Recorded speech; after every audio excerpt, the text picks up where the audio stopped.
Côté éducation nationale maintenant, après les collèges et les écoles, ce sont les lycées qui doivent aujourd'hui se déconfiner. Priorité affichée du ministère, les lycées professionnels, où le taux d'élèves en décrochage est plus élevé qu'ailleurs.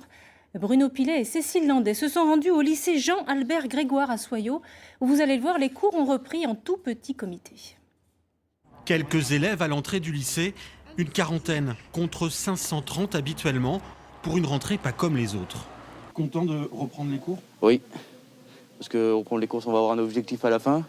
Et après, c'est pour notre avenir plus tard, donc content. Ouais. On finit notre formation et ça fait toujours plaisir de revenir au lycée. Et les 2 mois sans être venu ici, c'était difficile?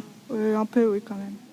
Port du masque obligatoire, gel hydroalcoolique, un élève par table dans les salles de classe et passage indispensable devant l'infirmière de l'établissement pour écouter le nouveau protocole sanitaire. On va vous demander, quand vous êtes externe ou demi-pensionnaire, de prendre votre température tous les matins. C'est important pour toi, ces consignes de sécurité sanitaire? Bah oui, pour éviter d'avoir le coronavirus. Pour que tout le monde soit bien au lycée et partout. Tu vas les respecter? Bah oui. On va faire de notre mieux, quoi. Comme 6 autres lycées professionnels de la Charente, celui de Soyaux, spécialisé dans les métiers de l'automobile et de la logistique, a rouvert. L'éducation nationale attendait cela avec impatience pour la continuité pédagogique. Vous avez vu en partie une classe de CAP ce matin, elle était pratiquement complète.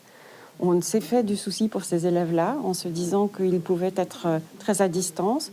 Quand on leur pose la question, ils disent d'ailleurs assez naturellement que ça n'était pas simple du fait du matériel, du fait souvent de difficultés à se connecter, mais ils étaient là.